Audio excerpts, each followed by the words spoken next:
सलाम हिंदुस्तान दोस्तों, लगातार तीसरी बार दिल्ली विधानसभा के अंदर के नज़ारे देखिए और जानिए कि नेशनल फेस्टिवल्स को उर्दू और हिंदी में क्या कहते हैं और राष्ट्रपिता और राष्ट्रपति को उर्दू में क्या कहते हैं। सबसे पहले ये जानिए कि सिर्फ 3 नेशनल फेस्टिवल्स हैं, यानी सिर्फ 3 राष्ट्रीय पर्व हैं। इनको उर्दू में कहेंगे कौमी त्यौहार।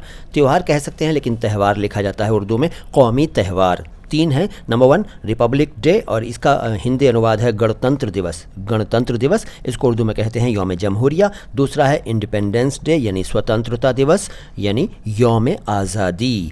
और तीसरा है गांधी जयंती। जी हाँ, गांधी जयंती हमारा राष्ट्रीय पर्व है, राष्ट्रीय त्यौहार है। और गांधी जयंती को आप हिंदी में तो गांधी जयंती कहेंगे, इंग्लिश में भी वही कहते हैं और उर्दू में कहते हैं इसको यौम पैदाइश महात्मा गांधी या महात्मा गांधी का यौम पैदाइश भी कह सकते हैं और यौम विलादत गांधी जी भी कह सकते हैं। यौम विलादत गांधी जी या महात्मा गांधी का यौम विलादत भी कह सकते हैं। और गांधी जयंती भी उर्दू में कहते हैं। जी हाँ, अब ये भी लिखने और कहने लगे हैं गांधी जयंती। फादर ऑफ नेशन यानी राष्ट्रपिता को उर्दू में क्या कहते हैं जान लीजिए। राष्ट्रपिता को उर्दू में कहते हैं बाबाए कौम। बाबाए कौम नहीं, कौम, बाबाए कौम। और प्रेसिडेंट ऑफ इंडिया यानी राष्ट्रपति को उर्दू में क्या कहते हैं जान लीजिए।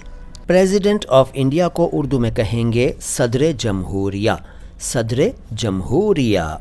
तो बस आज तो इतना ही, लेकिन विधानसभा के नज़ारे कुछ और हैं मेरे पास जो आपको अगली मुलाकात में दिखाऊंगा। वीडियो अगर अच्छा लगा है तो लाइक कीजिए, चैनल को सब्सक्राइब नहीं किया है तो सब्सक्राइब कर लीजिए। और ये चैनल है माय हिंदी माय उर्दू, जो कि उर्दू और हिंदी दोनों भाषाओं के शब्दों के शुद्ध उच्चारण को एक साथ समर्पित है। और मैं हूँ मोइन शमसी। लाइक कीजिए, सब्सक्राइब कीजिए, शेयर कीजिए, कमेंट कीजिए। और हाँ, अगर आप मुझसे ईमेल के ज़रिए बातचीत करना चाहते हैं, कांटेक्ट संपर्क करना चाहते हैं, तो मेरा ईमेल आईडी है myhindiMyUrdu@yahoo.com।